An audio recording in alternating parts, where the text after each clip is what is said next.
And if you have any questions, we're here for resources. I mean, part of my job is education. That's why I got into this business. That's why I became a sommelier, because I love talking about wine. I love educating people about wine.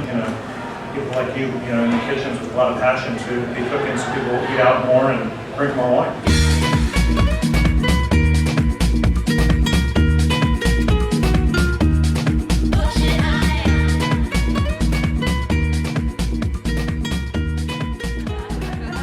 I want to acknowledge this moment as this is our first glass of wine together this morning. Congratulations to you all for being here, and we wish you well in the competition.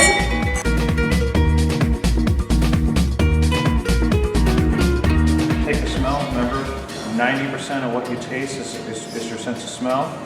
Take a sip, kind of let it swirl in your mouth, spit it out, and then sip it again, because sometimes, usually, especially the first wine of the day, it's kind of all you're gonna taste is acidity, and then that's what the little spit cup's for.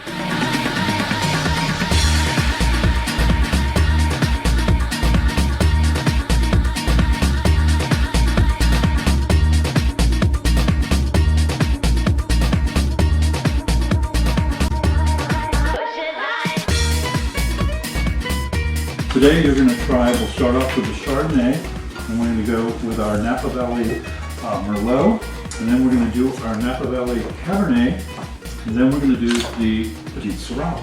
You think about the wines and the styles, the reason why they're also shaped differently is because back in the 100 years ago, 1800s, when they did the wine styles, you had, when the master said, okay, sent the servant down to get a bottle of wine, they couldn't read, most of the time didn't even have labels, so you know which wine to pick by the shape of the bottle.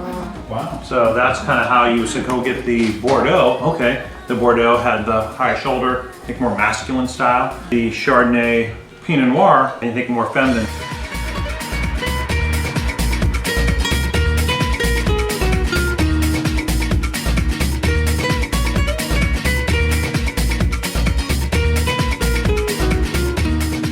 First thing you always want to do when you're pairing food and wine is to try the wine. You want to try the wine first, because food's going to change how wine tastes. Wine very rarely affects food. Food almost always affects wine. That's why you've got to be so careful on how much you salt your food with red wine. When you also salt a steak, you have that fat, and that fat will also soften the tannins. And that's why you do it too, is that something with this tannin, it's actually plays really complementary. So remember, we don't pair to a grape variety. We pair to the wine taste profile. Sweet wines, dry white wine without oak, dry white wine with oak, soft tannin red, or medium to strong tannin red. So that's all you're going to worry about on the wine side.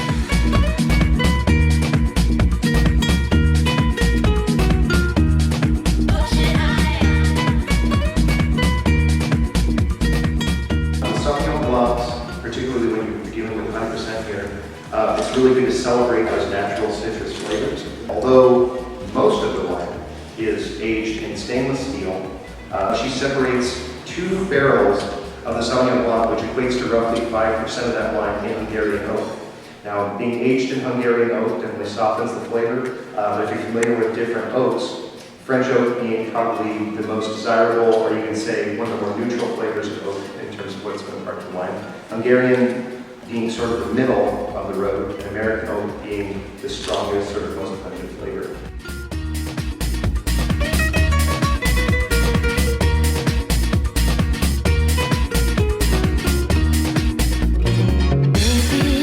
We all have a little bit of palate fatigue right now.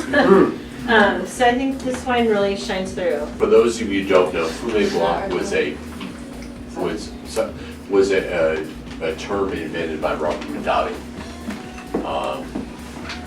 90s, 80s. No, 70s. So like 70s. Early on. Early on as a marketing term for Sauvignon Blanc. And basically, Fumé Blanc is Sauvignon Blanc that sees oak aging. The building closest to the parking lot with the tower on it was designed for that purpose. So we can bring in lots of grapes, or different loads of grapes from, could be different sections of Robert Young, could be from different actual vineyards, and keep that fruit separate every step of the process, all the way through the the fermentation of the wine to the barrel aging and bottling and bottle aging, and produce them as single vineyard wines. And then our true reserve wines, for example, reserve Chardonnay, would be multiple vineyards blended together.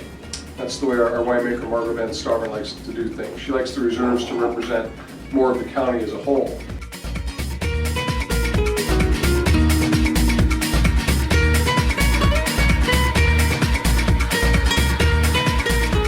We did 5 wineries and, about 5 wines in each winery, so they're still standing, so they'd be great. Yeah. I'm not gonna say no. Well, you got it. Nice to meet you. Jessica. Stephanie. Nice to meet you guys. Thank you, Mark. You're welcome. Congratulations, you guys. Thanks for all. Thank you. Thank you for the opportunity. Yeah, thank you.